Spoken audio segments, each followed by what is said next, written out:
Certificate of Canadian Citizenship. Certificate de citoyenneté canadienne.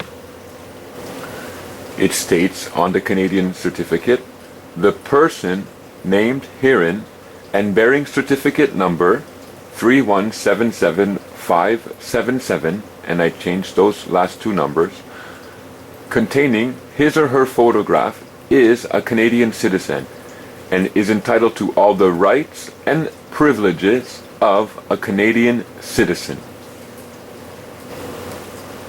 Oath or affirmation of citizenship. I swear or affirm that I will be faithful and bear true allegiance to Her Majesty, Queen Elizabeth II, Queen of Canada, her heirs and successors, according to law, and that I will faithfully observe the laws of Canada and fulfill my duties as a Canadian citizen. The person named herein, having taken the oath of citizenship where applicable, became a Canadian citizen on the date indicated below. See reverse side for use of this documentation. And here it was February 17th, 1982. And again, just to get a full look at it, is the Certificate of Canadian Citizenship. Top section, Oath and Affirmation of Citizen in the middle, and in the bottom part concerning the person. There are about 33 million human beings living here on the territory, the land that we call Canada. And all these human beings have been given a designation, title, that is called Canadian citizen. Now, if I was to ask most of these human beings, are you a Canadian citizen? And I've tried this, the answer that I will get will be yes, I am a Canadian citizen. Now I will follow that up with a subsequent question saying, well, what does it mean exactly to be a Canadian citizen? And the answers that I received over the past while have been very different. Most people respond differently. Usually they speak about the fact that a citizen, or a Canadian citizen, it includes some privileges, some rights, and responsibilities. But they really don't fully understand what it means to be designated a Canadian citizen. Growing up, I had a lot of friends who came over from other countries and were granted or given Canadian citizenship here in Canada. And a lot of them shared with me their experience of what they had to go through in order to get this citizenship. And it was funny because there were few of them that didn't even speak English properly, and they had to say the oath or the affirmation with their hand up, saying that they pledged allegiance and sovereignty to Her Majesty the Queen and the like. And they said they didn't even really care what it meant because they couldn't even really speak the words. And even though they pledged that pledge, it really didn't mean anything to them in their heart. They were just doing it to get into Canada, to be part of the commercial system of Canada because they believed there was a better life waiting for them. It seemed so innocent to them at the time, taking that oath or that pledge. But you see, when they take that oath or that pledge, that's when the person is created. That's when you in law have given your, if you will say, sovereignty, your right to be free, your right to be not classed or designated as a person away. And you've pledged allegiance to Her Majesty, the Queen. And therefore now you are under her enactments and her rules.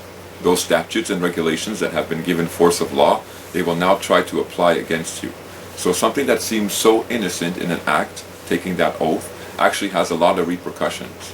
Now the most of us, as I said in the beginning here, don't really understand what it means, what it entitles to be a Canadian citizen.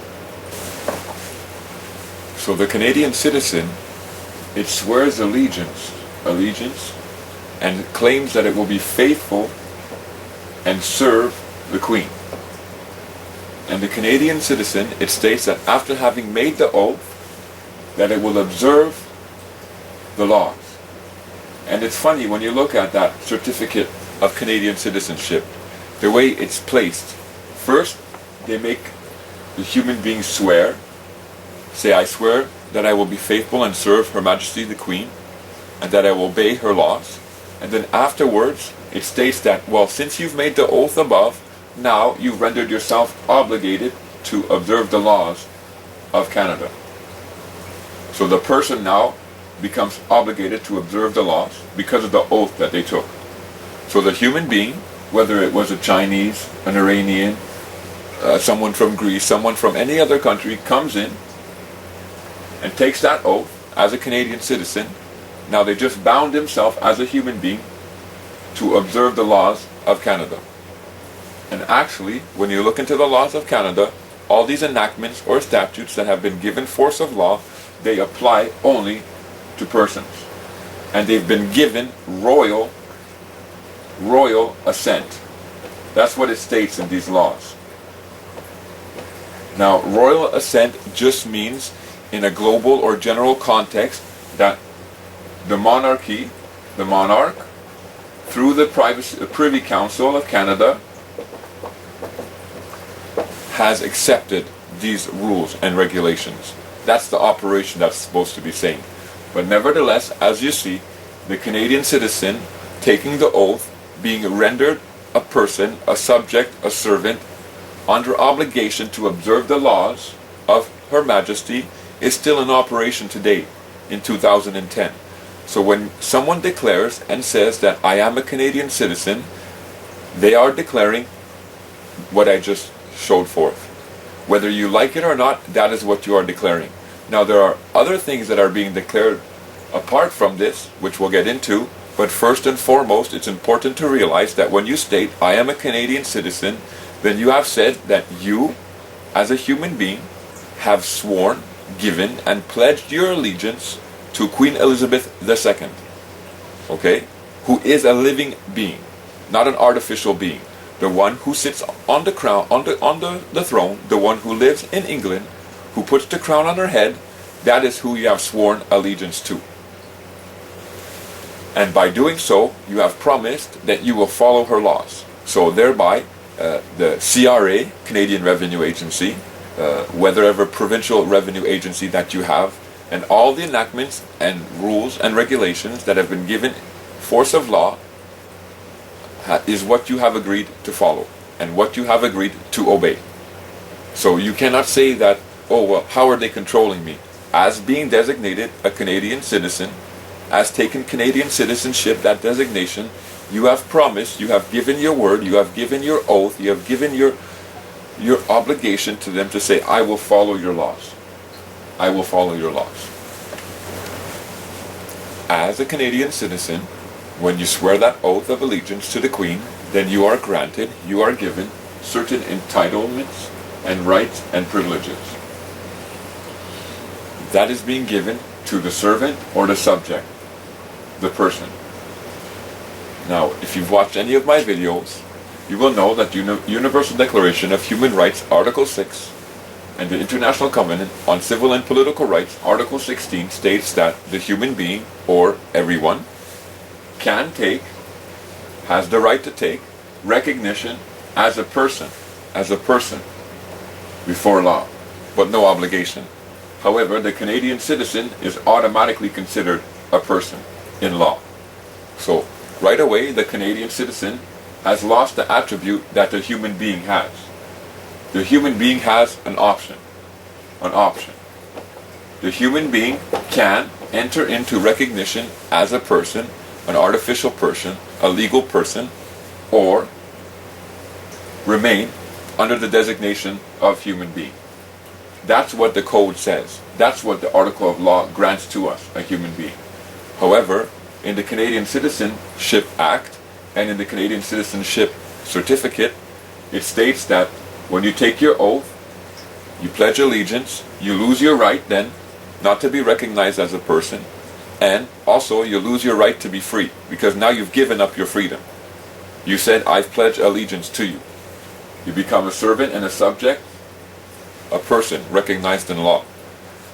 Now, if you have a religious belief, for example, if you have a religious belief in God and whatever, this should concern you, because being designated a Canadian citizen, being pledged your allegiance, pledged your oath, pledged your will, pledged your energy to serve another king, to serve another being, that goes directly against your religion, because you're supposed to give yourself wholly and only to your God, whether Jesus or Muhammad, whoever it may be.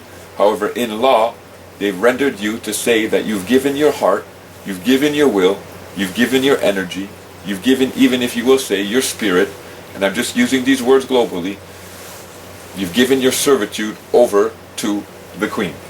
Therefore you are her subject, therefore you are under her rule, and you belong to her. That's what it's declaring. You may not like it, you may not want to accept it, but that's what it's declaring. Because when you are a subject or a servant, then you are ruled, you are controlled. And that's what they are doing in law. So irregardless to whatever religious belief you may have, or you may be expressing in your life, if you don't understand what's going on, then they've actually insulted your religious belief. Because they're not allowing you to give your own heart or to give yourself wholly to your God. They're saying, first and foremost, you giving yourself wholly to the Queen. And you belong to Her Majesty and to her successors. And whatever other religious belief you may have, well, we'll let you play around with it as long as it doesn't interfere with your primary responsibility, which is that of your pledge to the Queen. And we see it every day in operation here in Canada, because there are those who claim a religious expression, a religious right, and they go into the court systems, and the court systems block them down and say, no, your obligation to the laws, the enactments and rules and regulations are superior to your belief system and to your religious actions that you are taking. Therefore, we do not approve or grant you the right or the recognition to express that.